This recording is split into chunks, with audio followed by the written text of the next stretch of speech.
Hello everyone, I Rajesh Pandey welcome you all to your own YouTube channel Lore Words. Friends, today we are going to discuss something about preposition. So let's get started. The word preposition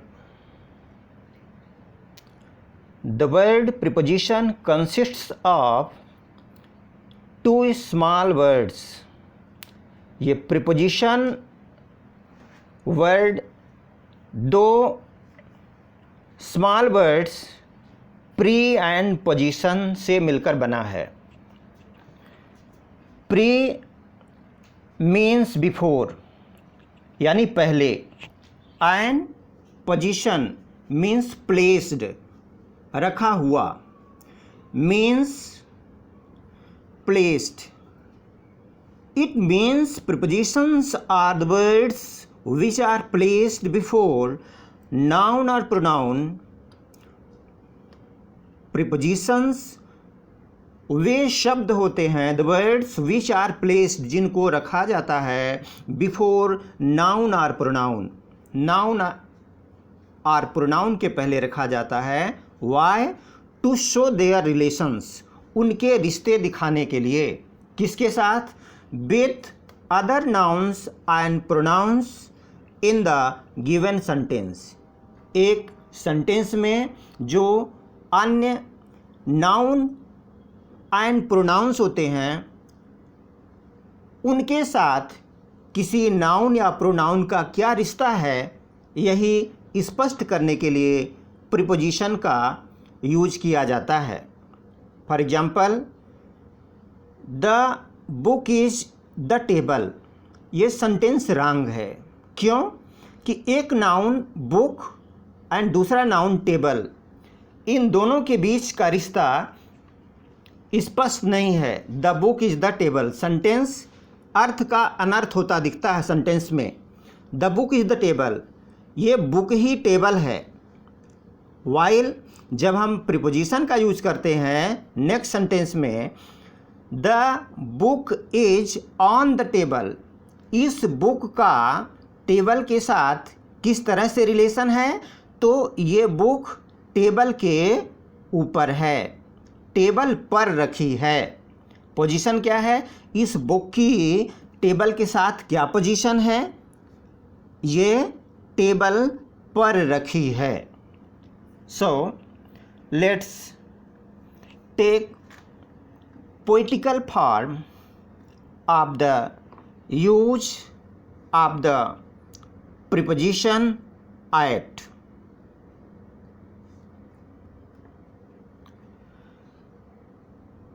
नून बजे night midnight व छोटे स्थान, eight लगाए इनसे पहले लीजय हरि का नाम. लीजय हरि का नाम, लगे न पहले देश के नाम. दिशा बोध व उम्र अर्थ में आ जाता ऐट काम. काम न हो स्थायी यदि पड़े बताना वस्तु का दाम.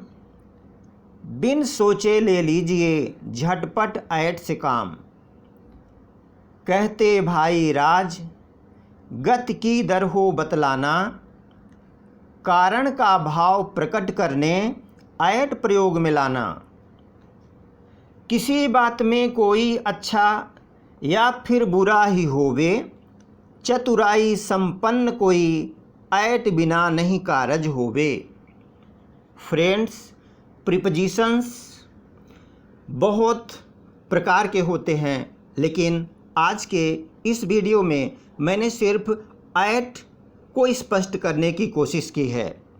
तो आइए इस कविता में आए हुए प्रीपोजिशंस के विभिन्न यूजेस को with the help of examples let's try to understand.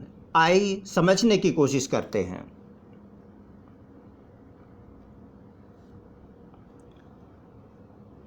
नून बजे नाइट मिडनाइट मीन्स हमें एट का यूज करना होता है नून के साथ।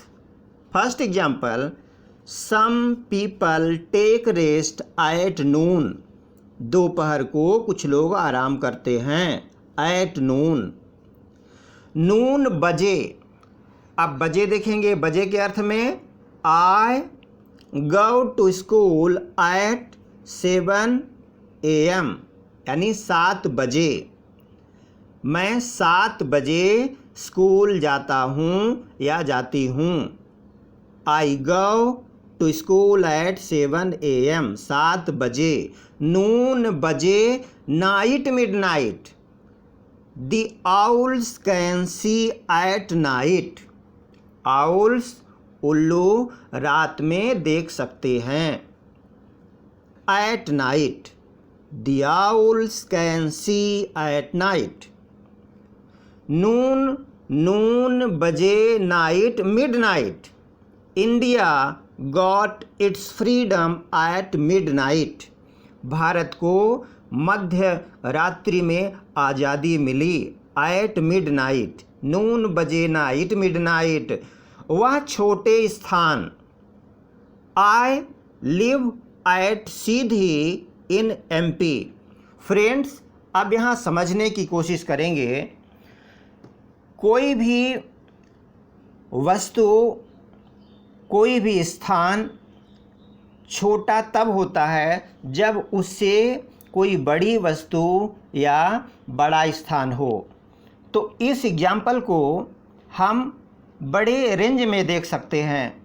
जैसे यदि आप बताना चाहें कि आप गांव में रहते हैं लेकिन वो गांव किस तहसील के अंदर है, ऐसा कहना हो तो कहेंगे for example I live eight, अपने गांव का नाम लेंगे। फिर इससे बिगर प्लेस क्या है, तहसील, तो इन, और फिर बिगर प्लेस का नाम लेंगे। आई लिव एट बैरिहा इन बहरी। अब हमें यदि बताना हो कि हम एक डिवीज़न को लेते हैं तो डिवीज़न के अंदर कई डिस्ट्रिक्ट होते हैं। तो जब हम डिस्ट्रिक्ट का नाम लेंगे तो डिस्ट्रिक्ट छोटा हो गया, छोटे स्थान डिस्ट्रिक्ट छोटा हो गया और डिवीज़न बड़ा हो गया। तो आई लिव एट सीधी इन रीवा। अब रीवा के अंतर्गत कई ज़िले हैं, रीवा एक बड़ा स्थान कहलाया। तो छोटे के पहले एट और बड़े के साथ में इन। अब यदि हम कहना चाहें कि हम रीवा डिवीज़न में रहते हैं लेकिन रीवा डिवीज़न किस स्टेट में आता है, तो यह आता है MP में। तो हम कहेंगे अब रीवा छोटा हो गया, आई लिव एट रीवा इन MP। बड़ी यूनिट हो गई, बड़ा स्थान MP हो गया। हमें ये बताना हो कि हम MP में रहते हैं और MP किसके अंतर्गत आता है, वो इंडिया में है। तो अब MP छोटी यूनिट हो जाएगी। तो हम कहेंगे आई live eight MP in India. इससे आगे हम जाना चाहें कि इंडिया और इससे बड़ी यूनिट हम कॉन्टिनेंट में चले जाएं तो एशिया कॉन्टिनेंट है। तो इंडिया कहाँ आता है, इंडिया एक छोटी यूनिट बनेगी और कॉन्टिनेंट क्या हो जाएगा, एशिया बिगर यूनिट। तो I live at India in Asia.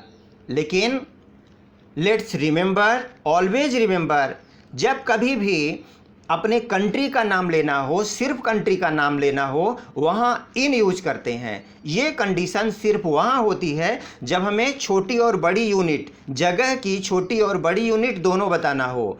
तो छोटी यूनिट के पहले एट लगेंगे और इसके बाद हम बड़ी यूनिट को ध्यान में रखते हुए उसमें इन लगाएंगे। आइए देखते हैं नेक्स्ट।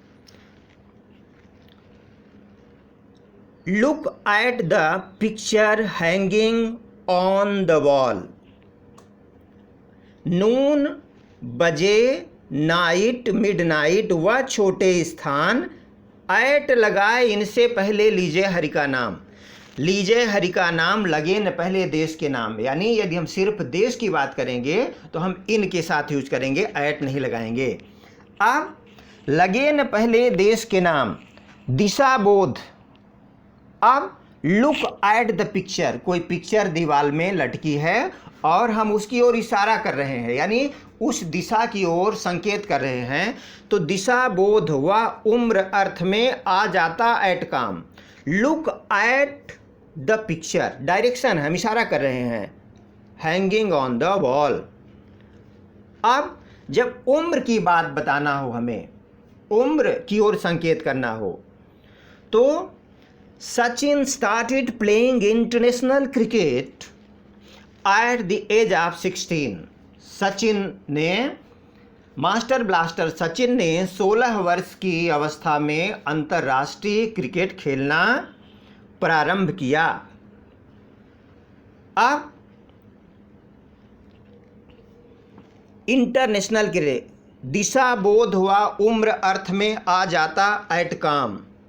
अब काम न हो स्थाई यदि पड़े बताना वस्तु का दाम। अब एक एग्जाम्पल यहाँ अलग से लेते हैं, उसका जिक्र नहीं हो पाया है। काम न हो स्थाई यदि, जैसे आप अपने फ्रेंड के यहाँ जाते हैं और उनके पेरेंट्स से पूछते हैं कि रोहित, मोहित, सुधा, सविता क्या घर पे है? पेरेंट्स बताते हैं नहीं नहीं वो खेलने के लिए गया है। खेलने तो गया है, लेकिन खेलने का एक लिमिटेड टाइम है और खेल के फिर से वो वापस आ जाएगा। तो काम न हो स्थाई यदि, तो हमें इस कंडीशन में यूज करना पड़ेगा रोहित इज एट प्ले। काम न हो स्थाई यदि पड़े बताना वस्तु का दाम। शुगर सेल्स एट ₹50 पर केजी, 50 रुपए किलो शक्कर बिकती है। हमें वस्तु का जब दाम, उसकी कीमत बताना हो, कीमत की चर्चा करनी हो, वहाँ एट का प्रयोग करेंगे। अब पड़े बताना वस्तु का दाम। कहते भाई राज गत की दर हो बतलाना, गत यानी स्पीड बताना हो। The train runs at 100 kilometre per hour.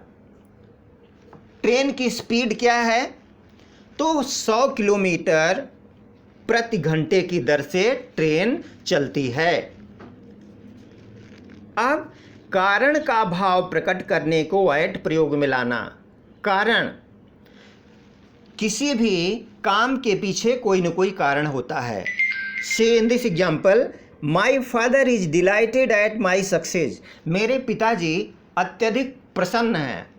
प्रसन्नता का कोई न कोई कारण होगा, तो वो प्रसन्नता है success, at my success.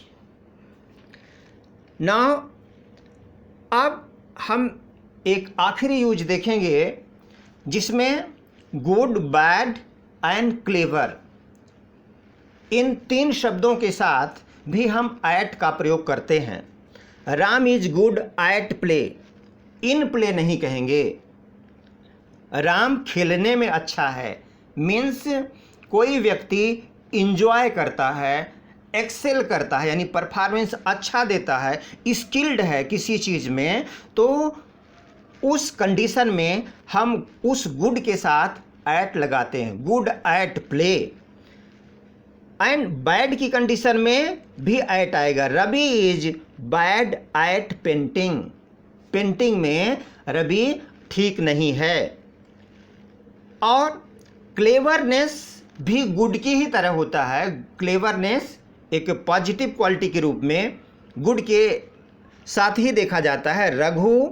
Raghu is clever at chess.